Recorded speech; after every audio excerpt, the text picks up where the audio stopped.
am not going to tell you that God literally stood up in heaven today and announced your name. I cannot know that. But the image of a king rising while an entire throne room falls silent contains a truth you may need more than another prophecy. Chosen one, there comes a point when silence does not mean nothing is happening. It means the conversation has reached the edge of action. And that may explain the strange season you are in right now.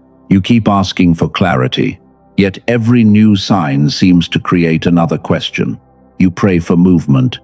Then an opportunity appears, and something inside you hesitates. You think about the life you know you need to build. You imagine the conversation you need to have. You know the message you need to send. But when the moment comes to act, your mind suddenly feels heavy. That detail matters. You can scroll for an hour without feeling tired. You can watch other people live their lives without effort. But the second you sit down to do the one thing that could actually change your direction, fatigue appears. Your focus breaks. Your courage drops. Your certainty disappears. You may have called that laziness.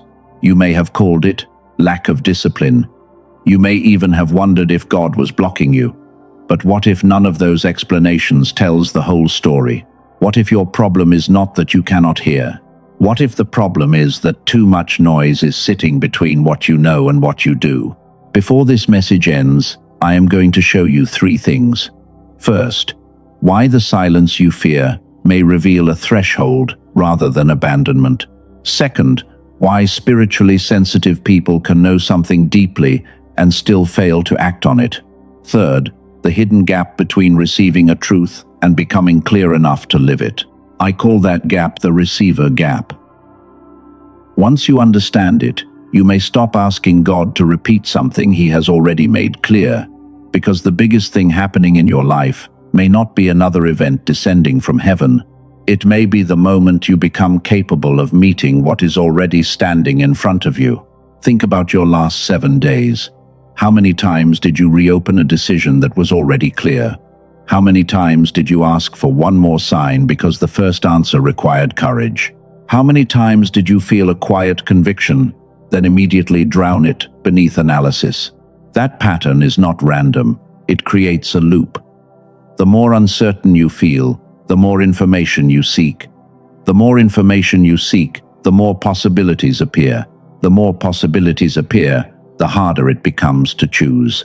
Then the confusion itself becomes proof that you need another sign.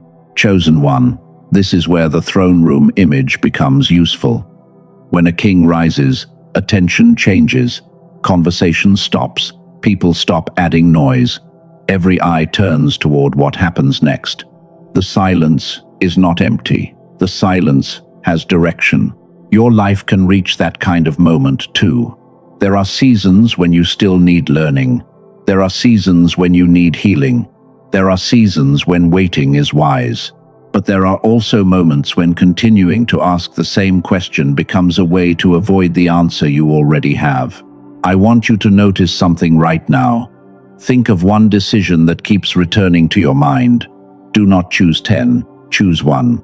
Maybe it concerns work, maybe a relationship, maybe a boundary. Maybe a project you have delayed because beginning would make the dream real. Now ask yourself one question. If I received no new sign for the next month, what would I already know? Do not force an answer. Just notice what rises first. The first response is not always perfect, but it often reveals how much clarity was already present before fear began negotiating with it. This is the first promise I want to give you. We are not going to build this message on emotional excitement. We are going to build it on recognition. You will learn how to tell the difference between waiting and hiding, between discernment and anxiety, between spiritual sensitivity and mental overload. And later, I will return to something unexpected. There is research about the way the human mind coordinates attention, insight, and decision-making that connects directly to what I am calling the receiver gap.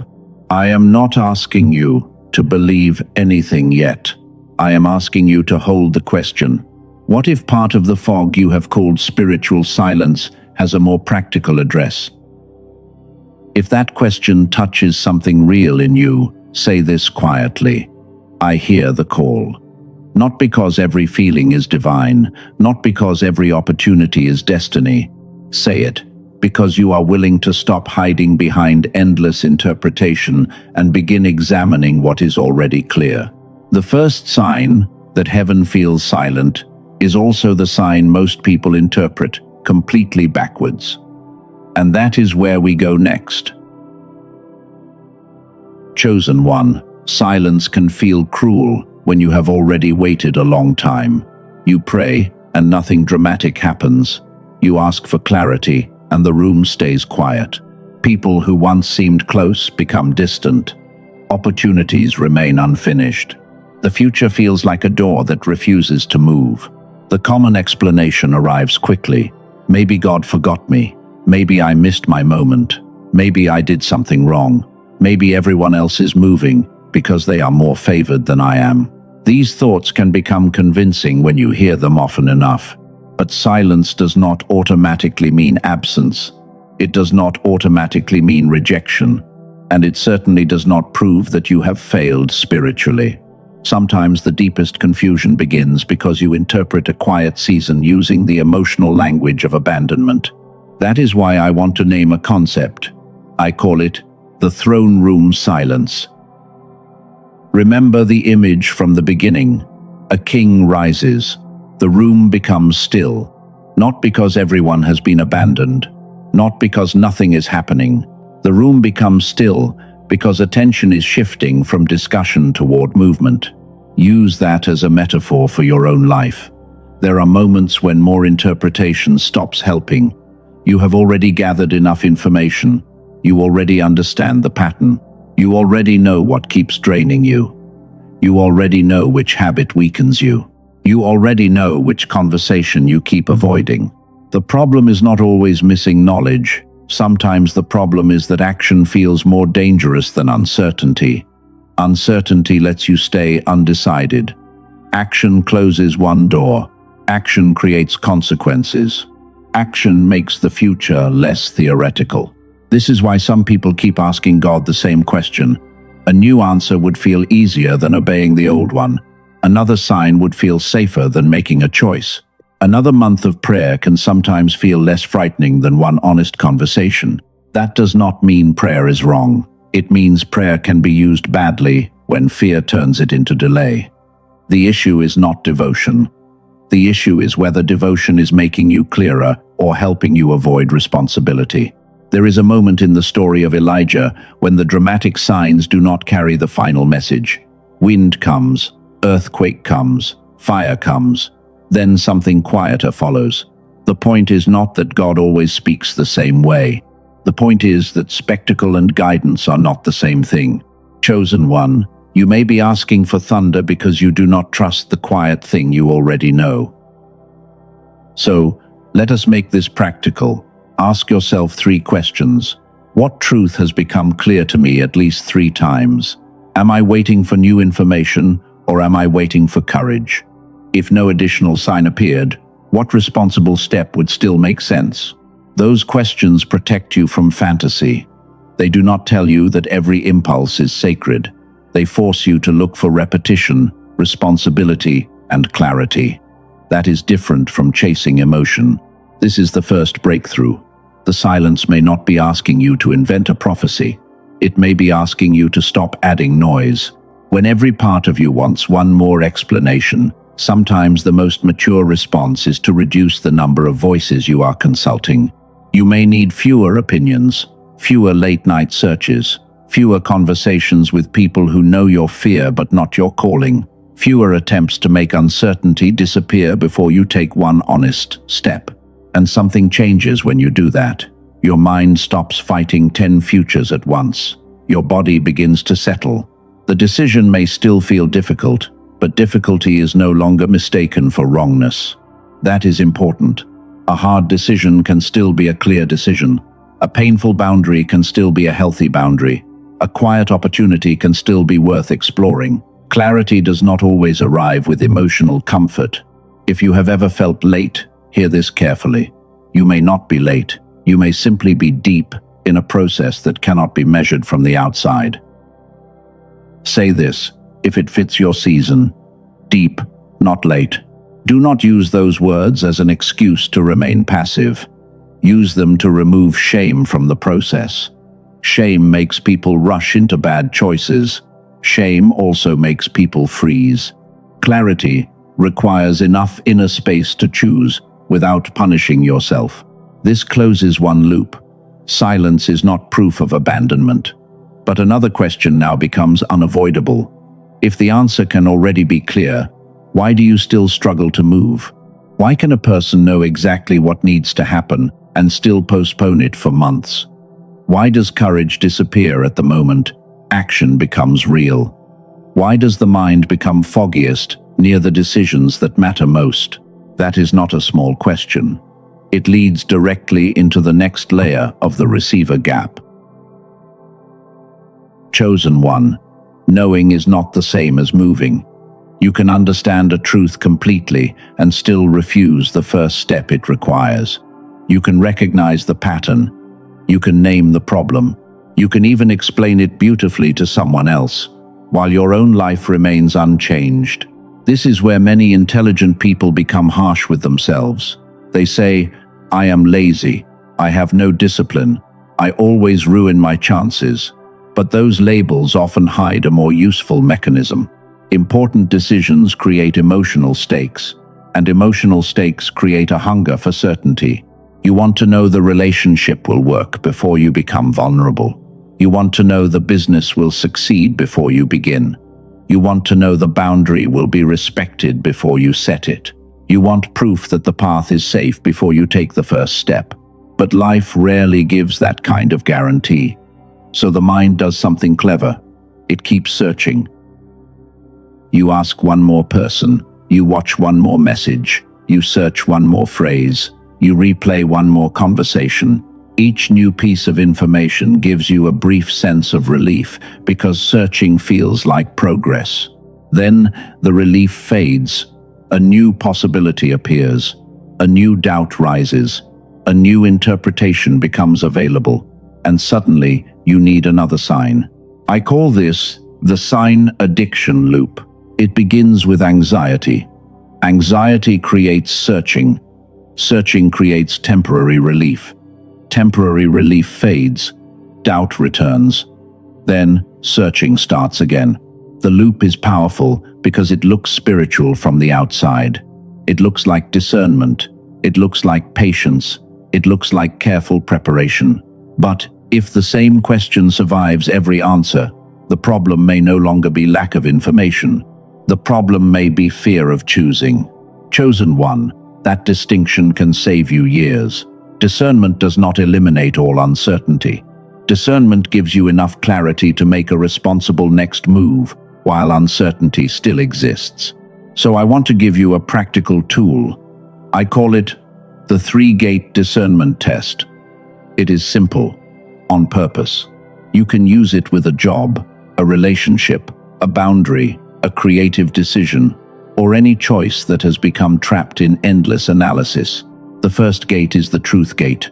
Ask whether this choice agrees with your deepest values and real responsibilities. Not your mood, not your fear, not what earns the most approval. Does the step match the person you claim you want to become? The second gate is the peace gate. Remove urgency for a moment. Imagine there is no audience watching you. No one will clap. No one will criticize. When the emotional pressure falls, does the direction still feel grounded and coherent? The third gate is the action gate. What is one small step you can take within the next day that is specific and responsible? Not a lifetime commitment. Not a dramatic declaration. A step. Maybe you send the email. Maybe you research the application. Maybe you ask the difficult question. Maybe you schedule the appointment. Maybe you block 1 hour for the project that has lived in your head for 6 months. The output is not a prophecy. The output is movement. That is where the loop begins to break. Anxiety wants certainty before action. Mature discernment accepts that some clarity only appears after the first responsible step. Imagine tomorrow morning. You wake up and do not immediately search for confirmation. You do not check whether a new sign appeared overnight. You remember the decision you tested through the 3 gates, and you take the next visible step before your fear can create 10 new theories. Notice how different that feels. Your life becomes less dramatic, but more alive. You stop living as a spectator of your own calling. You begin collecting evidence from action, instead of collecting endless opinions. This is also where identity begins to change. You stop seeing yourself as someone waiting to be rescued by perfect certainty. You become someone capable of moving with humility, testing what happens, learning, adjusting, and continuing. That does not make you less spiritual. It can make you more grounded. Faith that never touches behavior remains an idea. Discernment that never produces a choice remains analysis. But now we reach a deeper problem. What if you truly want to act, yet your mind still feels crowded? What if you sit down with good intentions and cannot hold focus?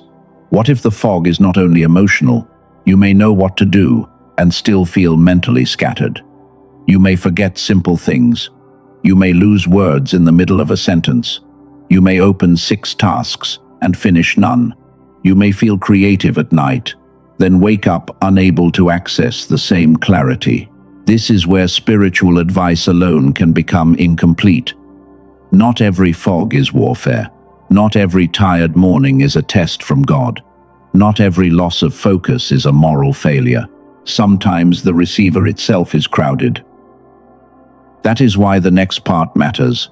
We are going to look directly at the condition of the mind, at attention, overload, and the gap between receiving an insight and being able to hold it long enough to act. Because if the signal is clear but the receiver is overwhelmed, more signal may not solve the problem. Chosen one.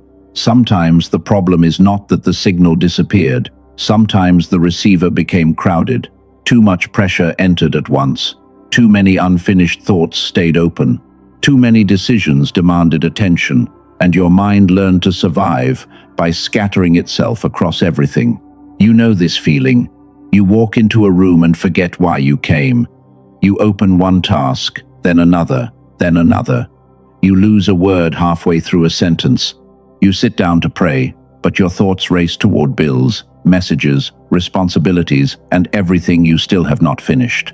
Then, shame enters. You tell yourself you are becoming weaker. You wonder where your old clarity went. You remember when ideas came quickly, when you could focus longer, when creativity felt natural. Now, even simple decisions can feel heavier than they should. But not every fog is spiritual warfare.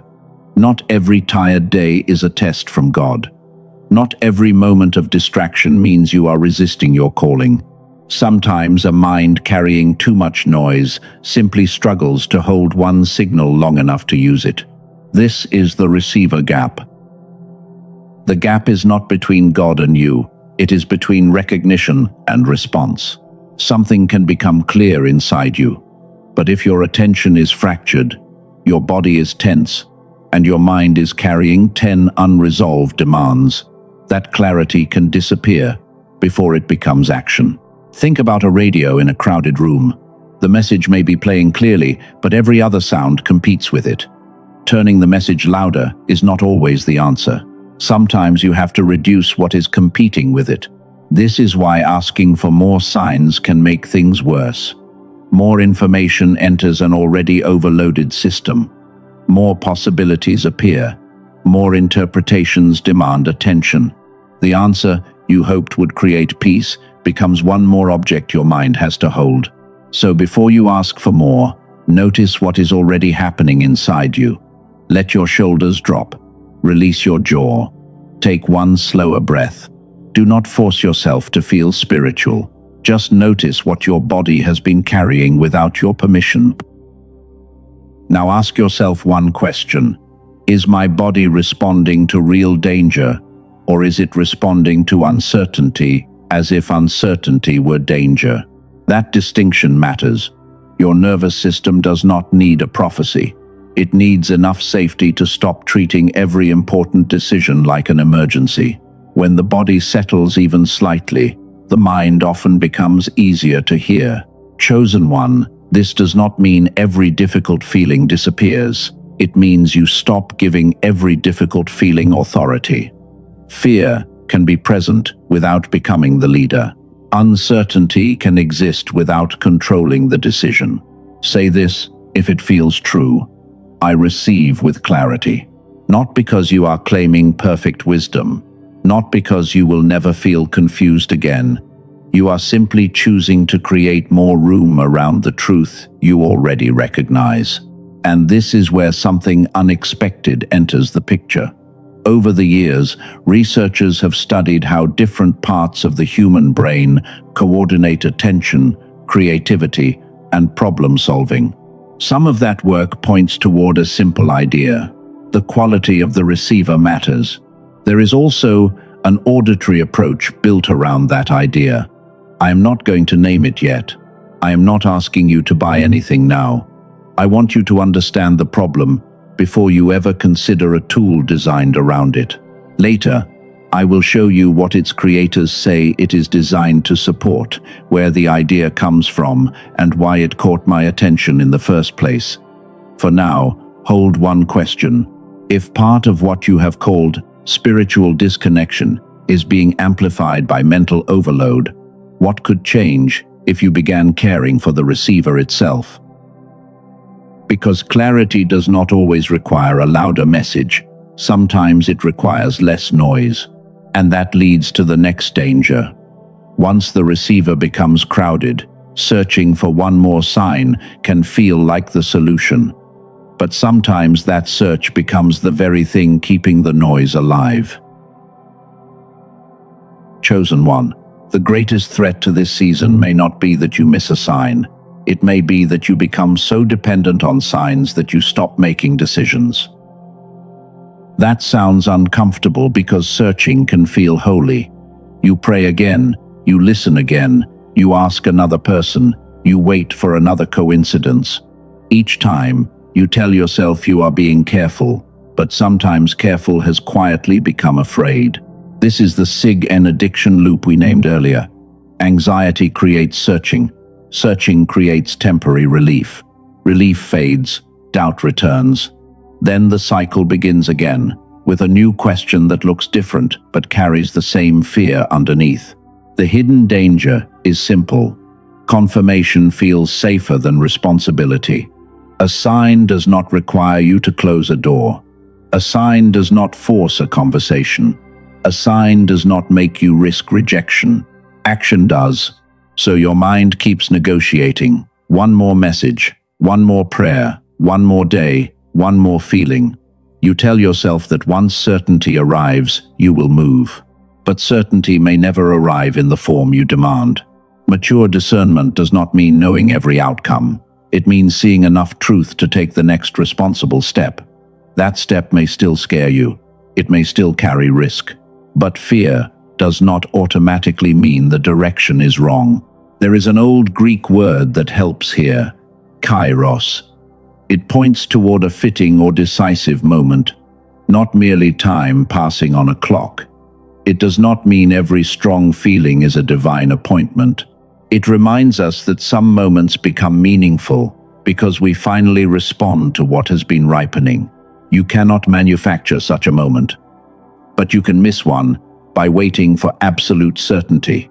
Ask yourself what you have postponed because you wanted complete assurance. Maybe you have delayed a conversation for months.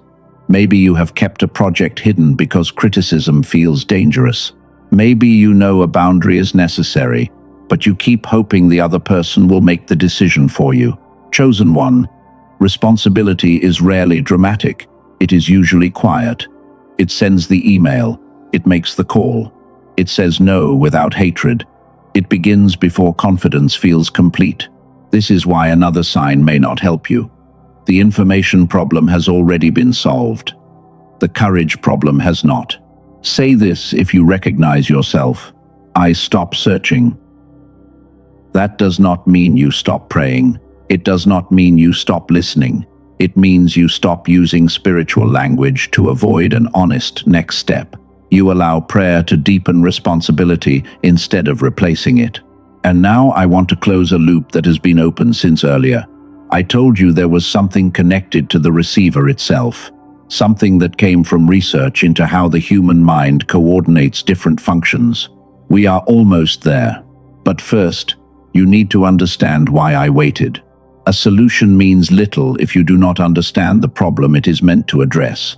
If I had mentioned a tool before showing you the receiver gap, it would have sounded like another thing to try, another promise, another object added to the noise. Now the shape is clearer. You can receive insight and still fail to act. You can have faith and still carry mental overload.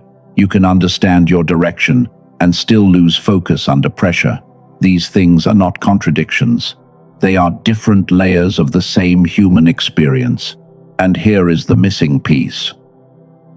Why can you understand every word of this tonight and still wake tomorrow inside the same fog?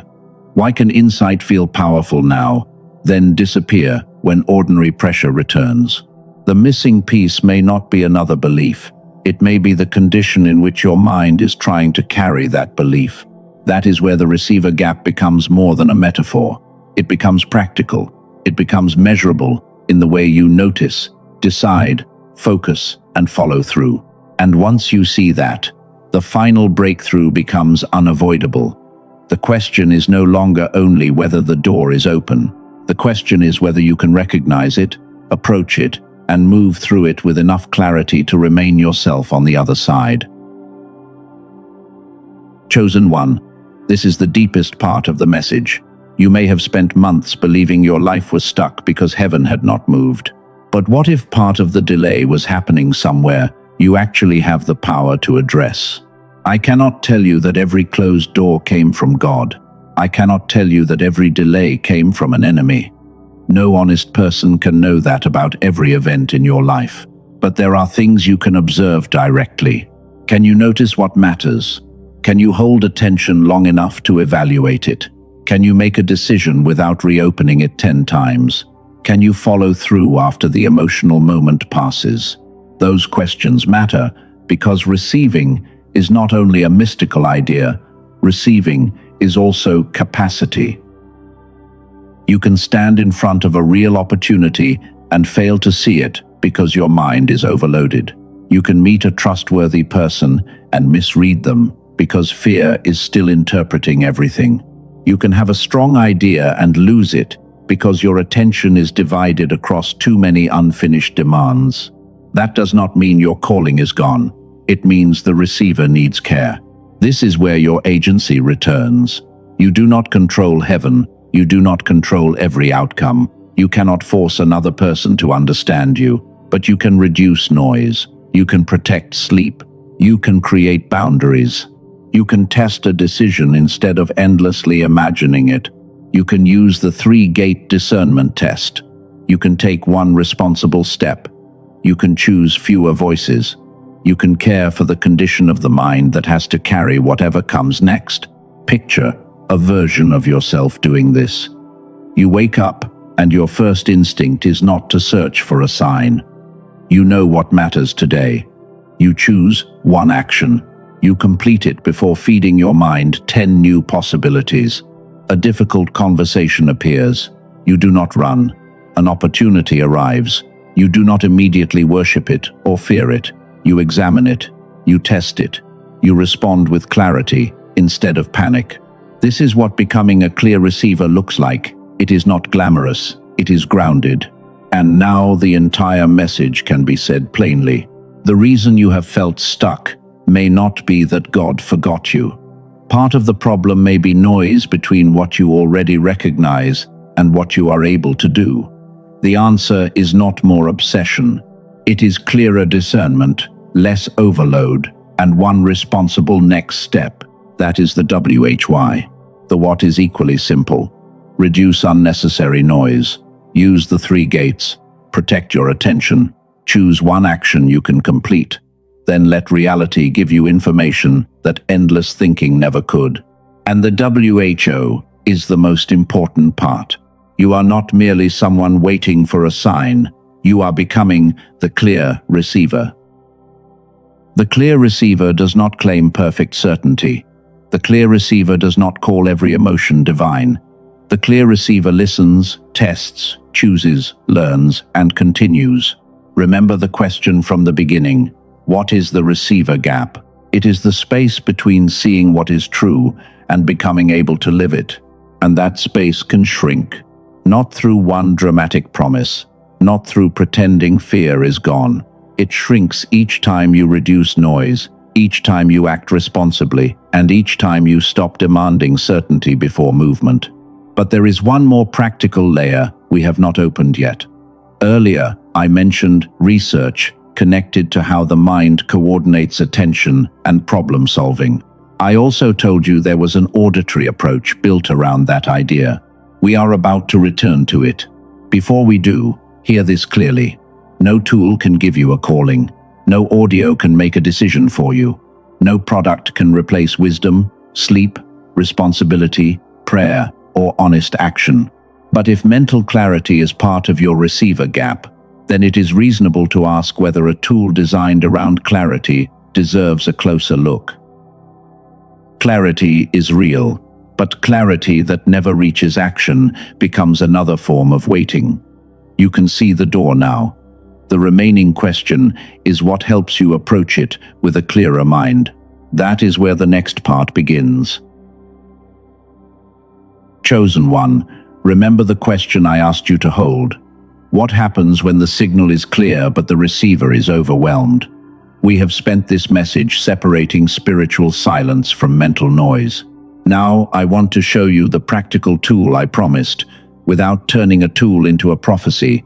There is research history behind the idea that different regions of the brain contribute different kinds of processing.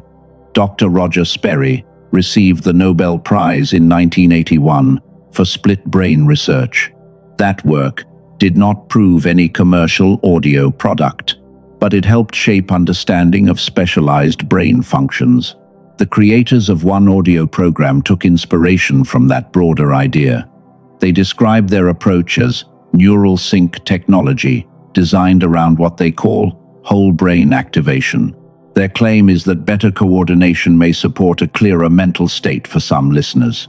Before I tell you the name, hear two experiences the creators present in their own materials. These are testimonials, not guarantees. A woman from California described constant mental fog and emotional heaviness. She reported feeling clearer after using the program consistently, and said daily life became easier to navigate.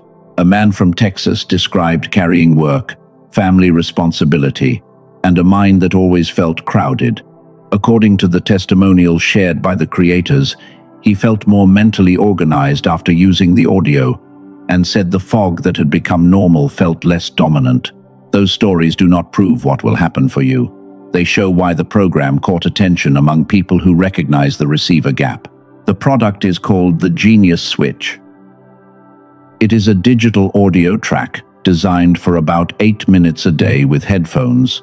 The creators describe it as a targeted auditory sequence built around neural sync technology. It does not make decisions for you. It does not create destiny.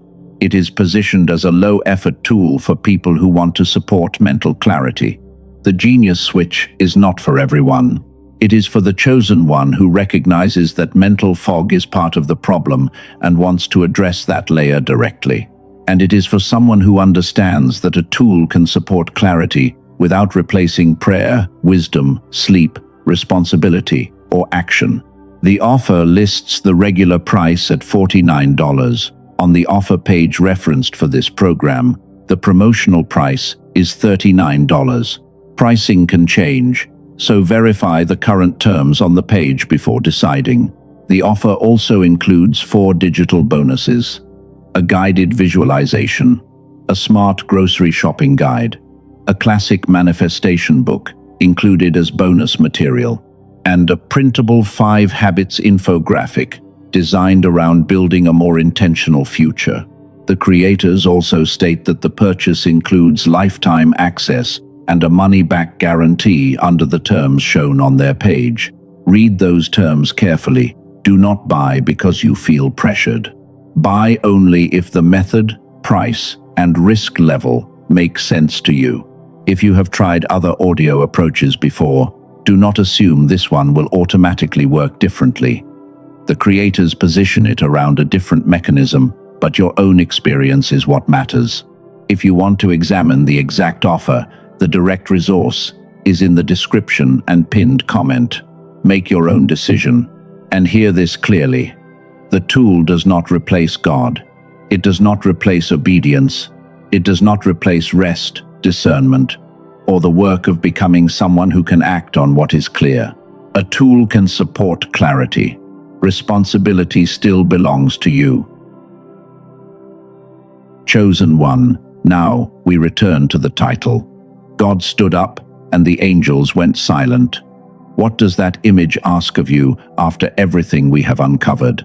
It does not mean heaven revolves around your private desires. It does not mean every delay was secretly arranged to make you feel important. It does not mean you should expect a miracle on a schedule. The image points somewhere more demanding.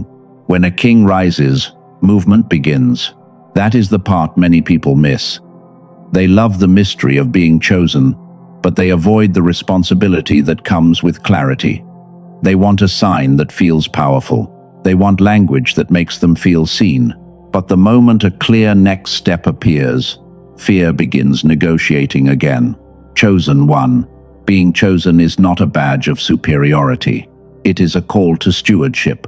You have heard enough in this message to recognize the pattern. Silence can be mistaken for abandonment. Anxiety can disguise itself as discernment. Mental overload can make a clear truth feel distant. And endless searching can become a way to avoid the responsibility of choosing. So the throne room image changes now. The angels are silent because no new noise is needed. The king rises because the moment has shifted from interpretation to movement. And the chosen one must decide whether to remain seated inside the old version of life. That is the real question. Will you keep asking for permission to do what has already become responsible and clear? Will you keep waiting for certainty that no human being receives? Or will you become the kind of person who can move carefully, humbly, and deliberately without needing every outcome guaranteed? This is where your identity changes again. You began as the seeker. You became the clear receiver. Now you are being asked to become the steward. A steward does not worship every opportunity. A steward tests it. A steward does not call every emotion divine. A steward listens, evaluates, and acts. A steward does not confuse urgency with obedience. A steward protects attention, because attention determines what can be carried well. That is why the biggest thing happening may be quieter than you expected. It may be one honest conversation, one application, one boundary, 1 hour of focused work, one decision to stop reopening what has already been examined carefully. You may have wanted fireworks. What you received was responsibility, and responsibility can change a life. Think again about the decision you chose near the beginning of this message, the one that keeps returning. Do not romanticize it. Do not turn it into destiny. Look at it plainly. What is the next responsible step? Not the final outcome. Not the whole plan. Just the next step. If the clarity support resource we discussed earlier fits what you recognized in yourself, that path remains in the description and pinned comment. Nothing about your calling depends on buying it. The resource is optional. Your responsibility is not. Because the receiver gap only closes when clarity becomes action. And before this ends, I want to give you one sentence to carry into the decision you have been avoiding. Do not use it as a prophecy. Use it as a standard. If I need endless signs to keep choosing the same answer, I may not need more information. I may need more courage. Hold that sentence. There is one final act left. Not a prediction, not a promise about what happens tomorrow. A moment of alignment between what you know, what you can control, and what you are willing to do next. The throne room is quiet now. The question is whether you will stand. Chosen one, Bring one decision to mind. Do not carry your entire future into this moment. Choose the conversation, the boundary, the project, the application, or the step that has returned to you again and again. Let your shoulders drop. Release your jaw. Take a slower breath. You do not need to manufacture a feeling. You do not need to force certainty. You are only making enough room to hear what remains when panic is no longer allowed to answer first. Picture the throne room we have carried through this message. The room is quiet. Nothing new is being announced. No voice is competing for your attention. There is only a door in front of you, and the door represents the next responsible action. It does not guarantee an outcome. It does not promise that everything will be easy. It does not tell you that every desire came from God. It simply asks whether you are willing to act on what has become clear enough to test. Ask yourself this question: what do I know when fear is not allowed to answer first? Stay with the first honest response. Do not decorate it. Do not make it larger than it is. Maybe the answer is rest. Maybe it is speak.